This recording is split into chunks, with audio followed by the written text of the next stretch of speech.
I'll do a quick introduction.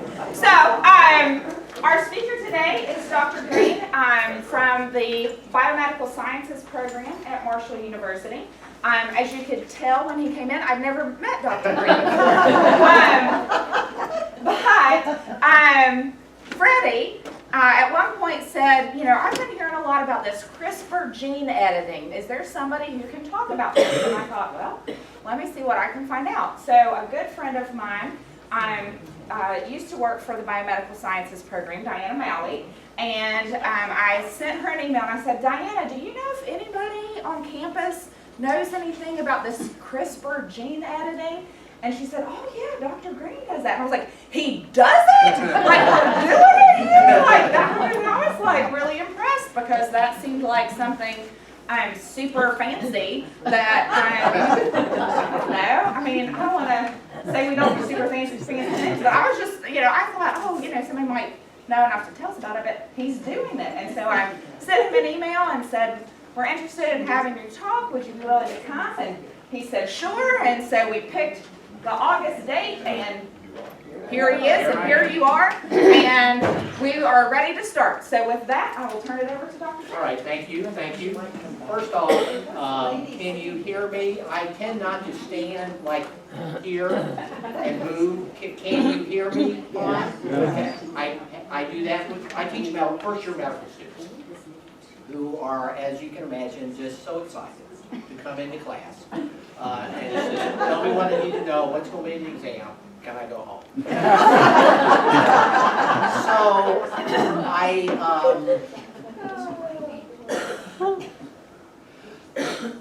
So actually this is, the basis of this is I actually give a lecture on CRISPR to graduate students. Now, I will say right off the bat, this is not the same lecture, but there are some things that I have in here that I tell the graduate students.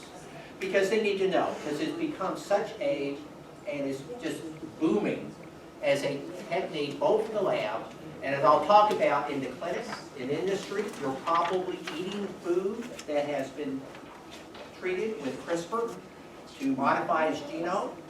And so, okay.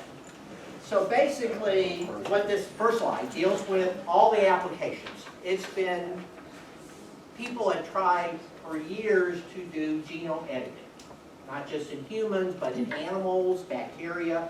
So you can see, I don't know if this, okay, wow, okay. So this little dot here. So we always talk about fixing people. So gene surgery, but drug development, improving drugs for people. That you have used animal models to study human diseases. You can, as I'll talk about, you can use CRISPR to modify animals like pigs. Pigs are, turns out, are used a lot to study human diseases because their organs are about the same size as ours. So if you can take a pig, turn it in and make a human type lung, heart, kidney, you can use a pig to study human diseases. Look at different variation genetically. You can use it to make materials. You can use it in genetic engineering for food particularly, and biofuel. The idea is that you can make fuels from algae or bacteria because they can make tons of it and try to move a little bit away from fossil fuels. So, with that, some basic high school biology is where you're about today. So, you have DNA. DNA is double-stranded, and you can see here it can, when it replicates, it unwinds and you make daughter strands. There are 4 nucleotides, A, G, T, and C. And that what makes each of you so special is your string of A, G, T's, and C's that make your genome. And so then you go to RNA. RNA is generally single-stranded. DNA has 2 strands, RNA has 1 strand. It's very similar. It has a slightly modified base. But the idea is that you start off with DNA, the term is transcribed, you make RNA from DNA, then in the nucleus of eukaryotic cells, you have a nucleus, they're all eukaryotes, that it gets modified, the RNA is made, it's processed, then it gets, the term is translated, made into protein. And so going from here to here is what again makes us us. And so if there's a problem here, the goal is to be able to make changes at this level so that you can make changes at that level. So if you have a defect or mutation such that it causes a disease, the goal is to be able to go in, fix that, so that you now make a correct protein. And so there have been other techniques used for a number of years, but as I'll talk about, right now CRISPR-Cas, and I'll talk about what those are, CRISPR is the way to go. It is a hot burgeoning field. Okay. So a little bit of the history of this. It turns out that bacteria have an immune system. And you think, what? I have an immune system. Why do bacteria need an immune system? Well, if you're a bacteria, you are constantly being bombarded with bacterial viruses. And you need to be able to protect yourself from those. And so what was found back in 2005, there's a strain of bacteria, Streptococcus vermophilus, which is used to make yogurt. And a microbiologist looked at it and noticed that there were these chunks of repeating DNA, same sequence over and over and over and over again. And he scratched his head, he didn't quite figure out why. And it turns out it was part of the bacterial immune system. That if a bacterial virus infects a bacteria, it kills the bacteria. And so if you are making yogurt, you do not want the bacteria that makes your yogurt. It transforms the milk sugar lactose into something called lactic acid, which is involved in yogurt. And so the idea was that they found these repeating sequences, realized it was part of the immune system, because if you're a bacteria making yogurt and you get killed by a virus, other bacteria come in and grow, and they don't make yogurt. They make yucky stuff. And if you're a company making yogurt, you don't want that to happen. So then they did further work, and a similar type of bacteria that causes strep throat. And it turns out they worked out the system in 2012 in terms of how, and I'll explain how it works and what the idea behind it is. And then later that year, another scientist published using this system to edit DNA in human cells. And so immediately it became obvious, hey, we can do a lot with this, and there is money to be made from this. So back in 2019, they're still battling out the patents. You know, scientists are no different. We like to pretend that we are, but we're no different than anybody else. When it comes to money, we want our share. So there are several people who worked on this, and again, they're battling out in courts as to who actually owns the patent. And they set up companies in order to use this technology. And so, and I'll show you a slide in the next slide, but how it is expanded exponentially. You may have heard about this, and last year, a Chinese scientist announced that he had used CRISPR-Cas to edit DNA and made babies. What he said he did, they were twin girls, that one of the parents was HIV positive. So what he said he did was he used CRISPR-Cas to remove the receptor for the virus that causes AIDS. And therefore they would be born without having HIV or AIDS. A lot of debate. Turns out there were American scientists who worked with him and helped him in this. It's still not clear whether he actually did that, but that's what he said. So obviously that caused an uproar. They went after in China. There are laws in the US, but it will happen. Someone down the road will actually figure out how to use CRISPR to edit DNA and make this. The term is designer babies. It will happen. It's just a matter of when. Okay. So what I'll do is, and I do this for the students, is I'll stop. Feel free to ask questions. If I don't know the answer, I'll make something up. Feel free to stop me and ask questions. I heard yes. I think, now, I preface my remarks because I don't always remember correctly, but I think, and others may know it too, that there's been some opinion on this particular type of horse that has been, I guess it's cloning, that might be different from what you're saying, but is it anything like what they did with the babies? In that these horses, here in the United States, we're a horsey family, so I always get interested in it. These horses look exactly alike. They're the type of athletic horse that they need them to be powerful and strong, and so they've bred and done some genetic studies and all that. So in the horse country, the people that are racing against these horses are upset, say it's illegal. How does that compare to what you just explained to us with science and the moral? Regarding what you're saying, partially they can, it's not easy, but you can clone animals.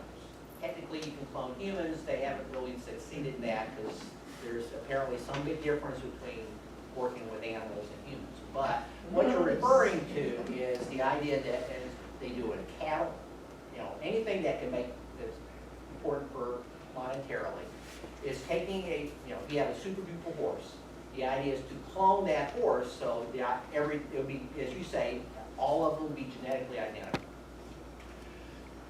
This case, you can use CRISPR if you're looking for a particular trait to make, again, horses that are bigger, or faster, or stronger.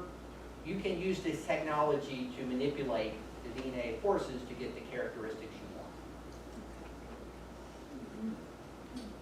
you want. My question isn't nearly as deep.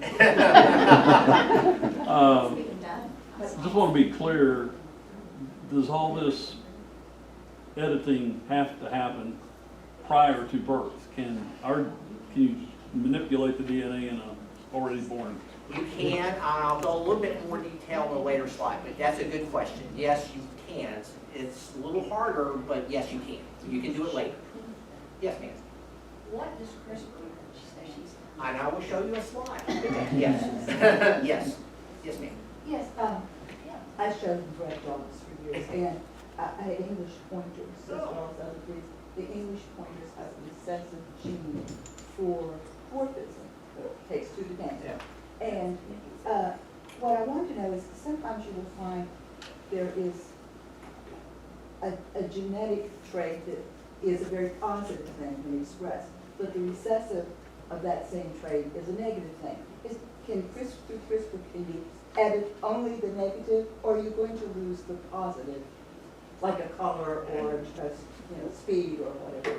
Yes, that's a good question. With CRISPR, you can, and I'll show us a couple of examples. You can go in and a recessive, you can get rid of it and modify it so that you basically get rid of it. Without losing the positive. Yes, sir. The cloning of animals or anybody, or people, I guess, has it ever come close to like inbreeding? Have the problems with that? The issue is that even though it may be genetically identical, it's not 100%. There are problems. So, for instance, the first animal that was cloned was Dolly the sheep. You may have heard of that. Well, Dolly died kind of young for sheep and had some physical problems. Dolly was able to, was born, grew up, was able to have lambs, but there was clearly something wrong. And I think that I can address your question by saying it may look the same, a clone, but my guess is there's going to be subtle differences that may not show up right away, but could show up. So, did I answer your question? I think so. Okay. So what this slide shows, I just bring it in, the show I mentioned started 2005. And this is in terms of, someone did a search on how many publications, scientific publications mentioned CRISPR, and I'll explain what Cas is in a minute. And you can see how much it has grown in the last several years. And it's incredible. So, for your question, CRISPR, and you can see why people use CRISPR, is clustered regularly interspace short palindromic repeats. So, we'll stick with CRISPR. It's intuitive. And there is some genes called Cas, CRISPR associated, and these code for a protein. It's called, the term is a nuclease, and it is an enzyme that cuts DNA.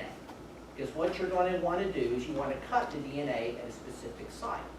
So you have, with the CRISPR, you have an enzyme called Cas.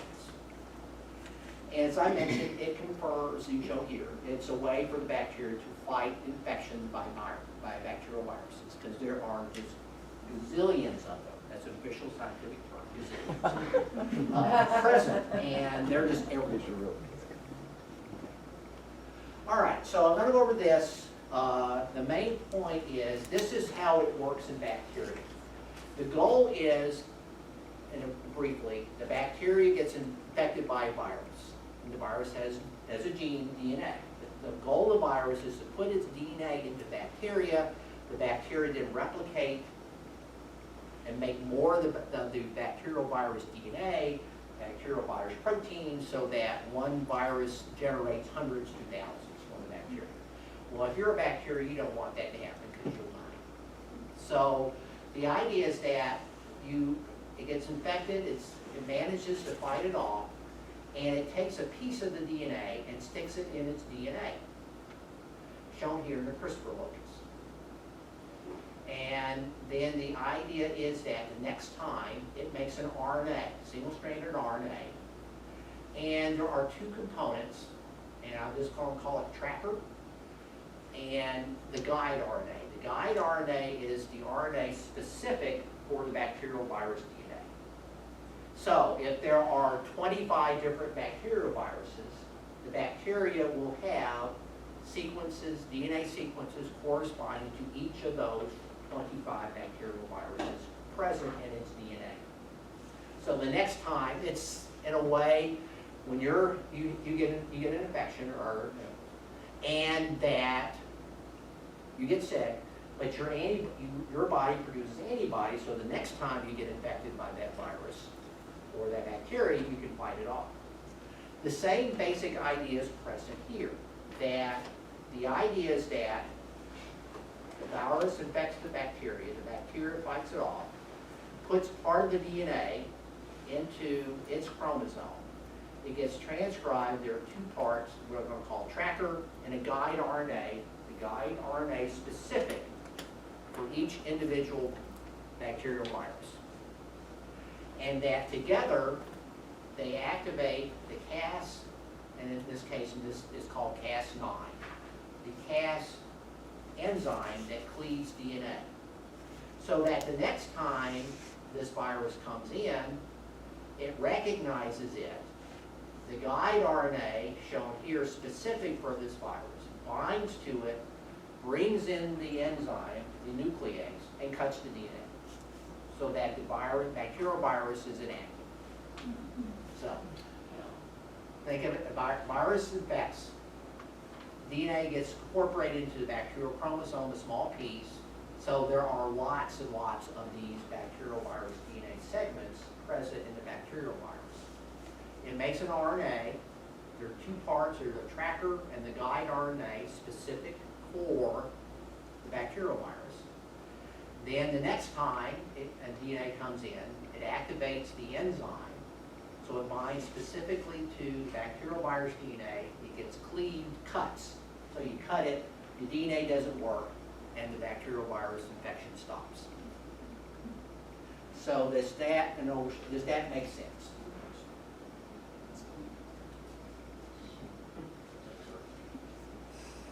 So so people realize if that works in bacteria and specific, you can make it any DNA sequence you want.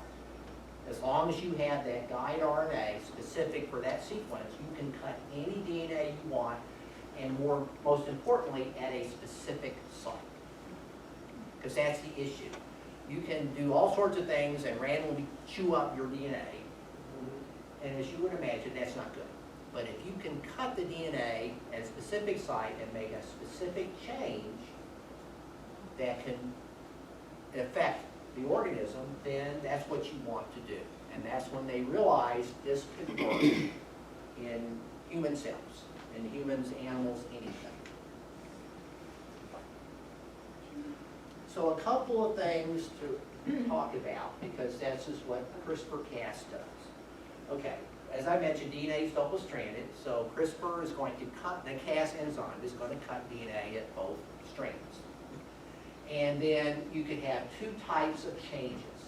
And you can have non-homologous end joining, and either you just delete DNA, or you can insert DNA, and it indels or insertion deletions can vary one. So basically, you cut it, and then you join it back, and it's not, you're either going to lose some DNA or you're going to add some DNA. You don't really know until you go in and check, but you can do that. What you really want to do is you want to make specific changes. So you use what's called homology-directed repair. So you add a donor DNA of something you want to turn into. And you make the cut, and the cell can do this without any special, anything adding anything. It's inherent in you, so that you're constantly having issues with DNA breaking. So there's DNA repair mechanisms present in all your cells. And so that's what's happening here, is a repair mechanism, but by adding a specific donor, you can put a precise change in the DNA, which is really, in the end, what you want to do with CRISPR. Now, you can study things by saying, well, what happens if I cut this, or delete this, or insert this? But really, in the long run, if you want this to really use CRISPR in the clinic, this is what you want to do. You want to make specific changes. So this slide shows it again, and shows that this happens, this is more likely to happen, but it doesn't, you don't know. You can make all sorts of changes. That's no problem. Even with CRISPR, is that you get sometimes changes you don't want. Or you can get this, try to get precise, but it is less efficient. I mean, it seems like I present this and the way science is presented, you walk in one day and you make a change. The DNA works great.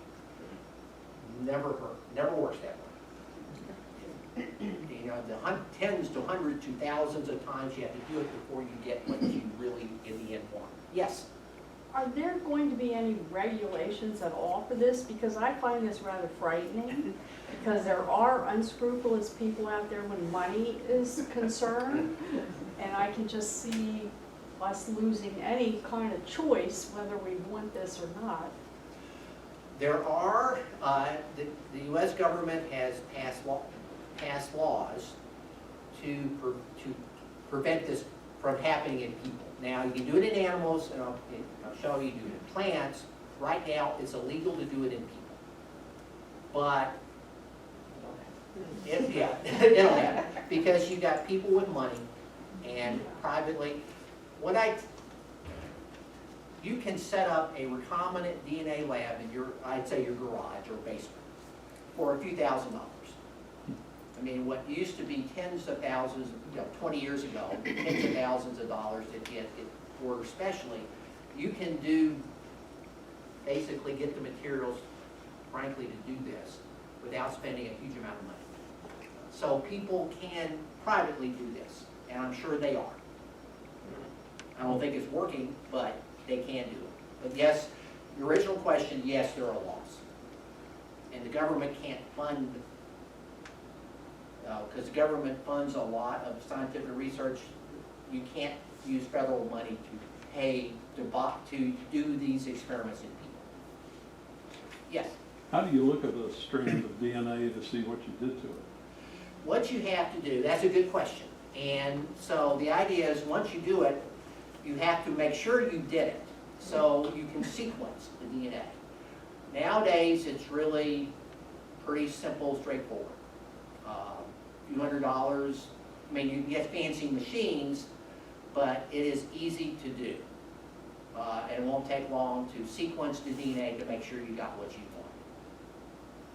But I mean, is it done like with a scanning electron microscope or microscopes? There are DNA sequencing machines. You know, it's basically you take your DNA, you put it in, you go through a series of steps, and in a couple hours you have your sequence. So, Can you get that these on machines Amazon? are not cheap, but yeah. Can you get that from Amazon? I don't think yet. However, Since wait. I would, all joking aside, you probably, in a few years, probably can.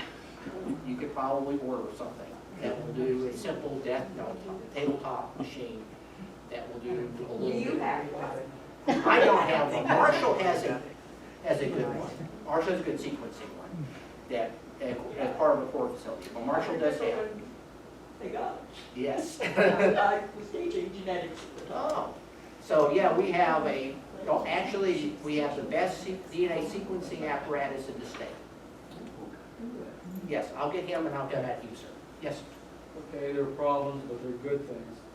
What do you see would be the best applications which would be used legitimately in humans?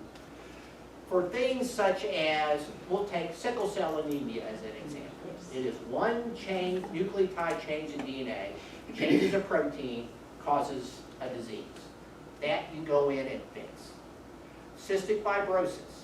While there are a number of different mutations that have caused cystic fibrosis, really there's one or two that cause the vast majority. You can go in and the idea is to fix that. I'll show you a slide about dealing with cancer. So yes, there are legitimate uses that could, in theory, work relatively easily. Changing people's height, eye color, hair color, designer babies, going back to designer babies, that's a lot harder. Intelligence, it's not, there are multiple genes involved in those, and you just can't go in and make one change and expect to be make one change and someone all of a sudden has an IQ of 200. It just doesn't. What's the horizon for doing those specific things? I would say in the next 5 years. I think once they kind of, the thing with the Chinese scientists really, I don't want to say set it back, but it really caused the field to come to a halt in humans. And that's what's going to happen. Someone's just going to do it. But I think regulated, I would say the technology's here now. There's deficiency issues, but I would say in the next 5 years, you can do some things, genetic diseases in the humans, that are, as I mentioned, sickle cell as an example, things that are relatively simple to fix. Have they done it already in humans? As far as I know, they have not. I'm sure they thought about it, but as far as I know, they have not. Well, yes. You had a question? Does Marshall use that machine just for teaching, or they actually research on it, or what? They do research. People will come in and say, you can sequence millions of bases. Your DNA is billions. Within a day, you can sequence millions of bases. So people come in and say, I have this animal, it's animals, that we want to know what's different about its DNA compared to another animal. So you can do that at Marshall. You can sequence it out. It would take a while to sequence an entire genome, but even that can be done at Marshall. Yes? If you already have cystic fibrosis and you're suffering from it, can you go in and change and then you get a cure? That is the goal. If you have cystic fibrosis, I mean, I guess it would have to be, frankly, be done early, because by the time, you know, you are much older, the damage has been done. It could be they could test it at the embryo stage and say, yes, you have a genetic defect that causes fibrosis, go in and fix it. It can be done later. It's just a little bit harder, because you would have to fix the gene in a wide variety of different types of cells. And as I said, that can be done, but it's much harder. Yes. Which of these two techniques looks like it has the brightest future? Is there a hybrid? I would say, and I'll talk a little bit about the future, but I would say this is where people want to go. And so you can see here, it's not something you do once and you say, well, I just did it and it works. So I'll talk a little bit at the end about, as I said, scientists are looking for improvements over this, so that this works 100% of the time. It doesn't now, but that's the goal. So to kind of summarize, is that you want to, this is using this technology, that you have, this guide sequence, again, is specific for the DNA you want to modify, and that you add that along with the enzyme Cas9, that based on the guide RNA, you go to a specific site on the target DNA, which then unwinds, and then you cut it. Or you can put in a new piece of DNA to replace what you removed from the original DNA. So that, in a nutshell, is how CRISPR-Cas works. And so, and I'll say this is a slide I show my graduate students. So, but I kind of like it because it really does show all the steps. And again, it's not something that's, it's gotten easier, and you buy kits. Nowadays, you can go on a scientific supply company and order kits. And students love kits. And then if it doesn't work, they say, well, something's wrong with the kit. Go to their boss and say, I want another kit. Okay, we'll get you another kit. Without actually understanding. And part of what I try to do with the students, that, you know, there's several techniques that basically every graduate student in the lab does. And I try to explain why it works, so that if it doesn't work, you just don't order another kit. You actually try to troubleshoot. But the idea is that you have specific guide RNA. And as I mentioned, you need the tracker. Nowadays, both the guide RNA and the tracker are together. They're linked together. Originally, they were separate and came together. Now, they're part of the same RNA. So, you have your Cas enzyme, your guide RNA. It binds to your sequence of interest, and then it cleaves it. And it induces a double-strand break. Both DNA strands are cut. And so the idea is, as I mentioned, you can have non-homologous end joining, where you have a deletion, and the idea is that you have affected, when you make an RNA, the RNA that's going to code for a protein is different. So it could code for a different enzyme, protein, excuse me, it could end prematurely. A lot of things can happen, generally bad. Sort of like football, you know, you throw a pass, 3 things can happen, 2 of them are bad. So you get incomplete, or interception, or you get a completion. A lot of this stuff, if you mess with an RNA coding for a protein, a lot of stuff is going to happen, is going to be bad. But occasionally you do have mutations that are good, and that's what, again, that happens. So you can have a messenger RNA that just doesn't either codes for the wrong protein or doesn't code for a smaller protein, something bad. Or you can use the homology-directed repair that I mentioned and put in a specific change, and then the messenger RNA that codes for protein now is different. So it codes for a different protein that you as the lab person has specified, so that the goal is that you get what you were expecting, you get what you want. Which, as we all know as we go through life, we don't always get what we want. And one of the bad things that can happen, and so far is still an issue with CRISPR, is that you can get changes that you think you're getting change here, but you can get I'm assuming this just assume it goes out here, you may get a change down here that you never expected.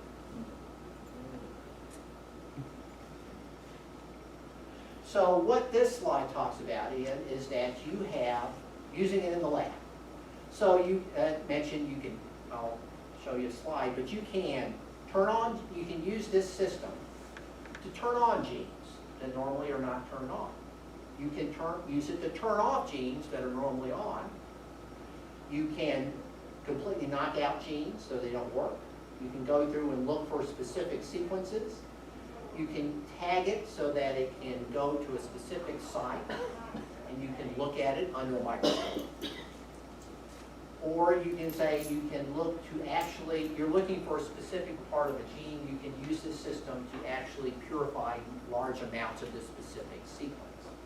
So you have, you need the nuclease, the guide RNA, and I'll show you a slide. There is one caveat for the DNA that you're going to cut.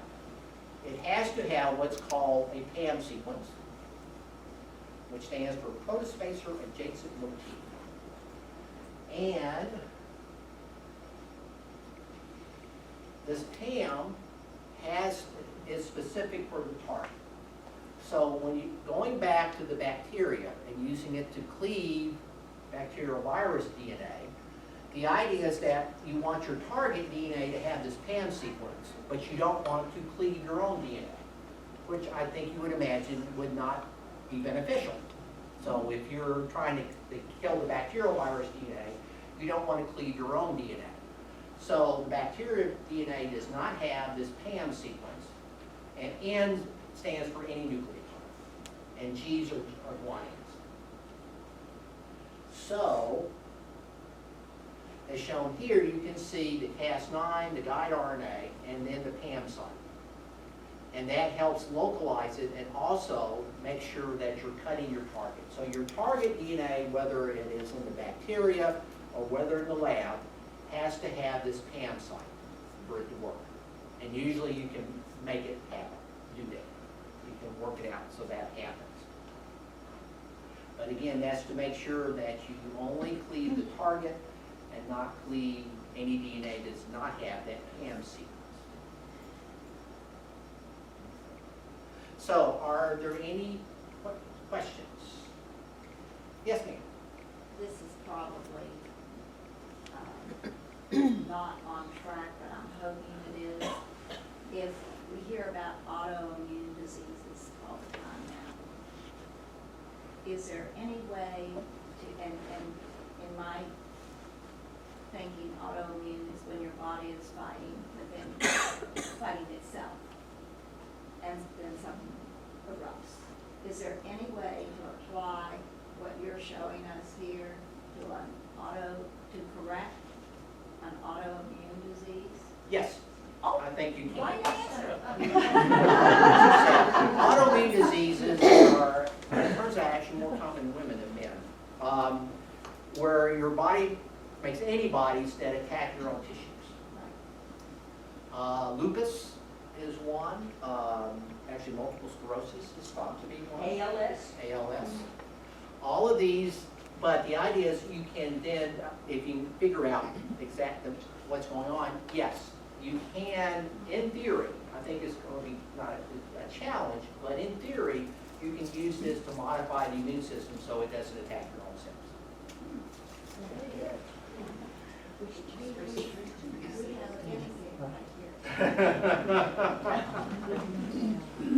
So again, for instance, if you want to make mutations, and a plasmid, or science, is a small piece of DNA that can replicate inside a cell. And scientists use them all the time. It's not very big. It has genes of interest, and it's able to be replicated or make copies of. And a specific fragment that you want to containing a sequence you want to change. So you put the CRISPR-Cas, which contains the CRISPR sequences and the Cas nuclease in the cell. And as I talked about earlier, it makes the CRISPR RNA and the Cas protein, and then it cuts the DNA. And then you can either, as I talked again, you can get non-homologous end joining, or you add a recombination fragment, and you get homology-directed repair to get specific changes. Dr. Green, Yes, once you do that and you, I assume, implant your corrected segment of the DNA chain or the recombination that you did, what enables the body for that to overtake the DNA replication in the whole body? Because that's just one little piece and everything else has the other, the other design. yes. I will, let me show you that. I'll show you something. That's a good question. If you don't do it like really early in embryogenesis, right, all the cells not going to have that change. So you basically have to go in and make that change in every, you hope it, I guess it's not systemic throughout the whole body, but try to fix specific areas, tissues, organs of the body. Sometimes if you don't have to repair every cell in a tissue for it to work fine. If you can get changes in some of them, then even though not all of them are corrected, you can still function relatively normally. But I'll show you a slide how you. So you target what that combination would have affected. Like in my case, I'm interested in factor V Leiden. So if you change the ones in the blood that targeted that, you don't have to worry about the rest of the body. Is that what you're saying? Yes. You can probably inject enough, work out a way to get enough into the body that eventually it would replace the defective copy with the correct copy. Or you may only need a little, I don't say a little bit, a certain amount of the corrected DNA for the whole body to work fine. Amazing. Thank you. Question back to the autoimmune. What if there is a genetic component to the autoimmune disorder? Like, things that run in families. Yes. Can that be corrected and then generations down the line will not be susceptible to that? Yes, you can correct it so that, again, it's not passed down. Again, there are two things. You can do it, again, early enough. The other option is you work out what's called reproductive cells, whether it's sperm or eggs. And these are called germ cells. This is terminology. If you can fix that in specifically whether it's eggs in women, sperm in men, might be able to fix it so that, yes, it is no longer passed on.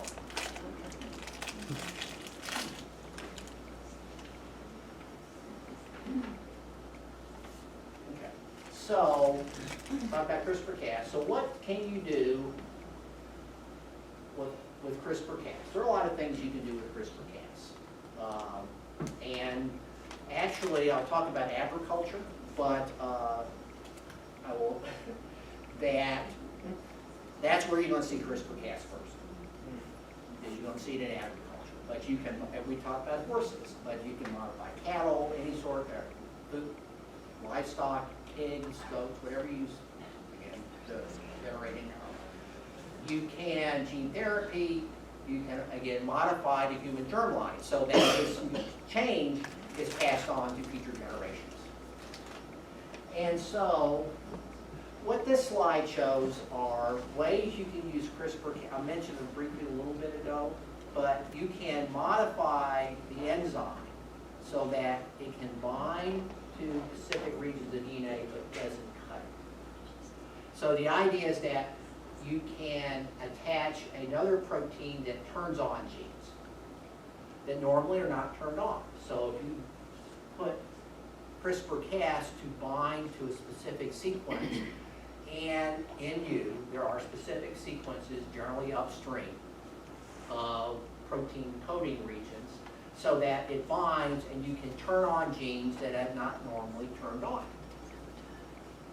You can then do the reverse. You can add a repressor so that you don't make RNA from that gene, so the gene is turned off when it's normally on.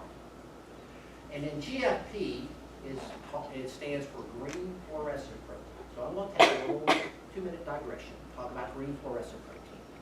And it's found in jellyfish, and they fluoresce green. And, you know, if you're a jellyfish in the deep depths of the ocean, you want to because you're a jellyfish. You want to party with other jellyfish and make a little baby jellyfish. So imagine again, this pitch black, and you're trying to find your partner. Well, it's kind of hard. You know, sorry, you're not in. So if you can flash and see your partner, then it's much easier. So that's, and it turns out that someone cloned the gene that made this protein, and you can attach it to any piece of DNA that makes anything that makes a protein. And you shine a UV ultraviolet light, and it fluoresces. And I'll explain. And so they took that from the jellyfish and it made, in the lab, all sorts of variants that are red, yellow, pink, there's one called tomato, and use different colors by modifying it. And it works really well. So you can use green fluorescent protein or some modification so that you want to know where is this gene in the chromosome, in the DNA, in your genome. So by attaching a tag that lights up, you can find it. And I mention this because what started off as something in nature, and this was 10, 15 years ago, the person who described it when I wrote up drawings, that you can take this, and that's what's going to happen with CRISPR is that you take something that's found in nature, and people are going to say, how can we make this work better? And I'll, again, at the end, talk a little bit about that. But that's what's happening with, what happened with green fluorescent protein is what's going to happen with CRISPR-Cas.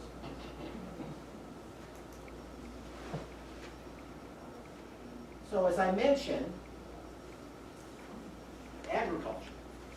And, you know, people tend not to, most people, and I would think people in this room would agree, tend not to get upset when you use genome editing on your lettuce, on the straw lettuce, as opposed to, you know, your next door neighbor. So, what you can do is you can use CRISPR-Cas to make changes in DNA without really, because nowadays you either, if you want to make a change in a plant, you breed it, which can take a while, and you hope for the best.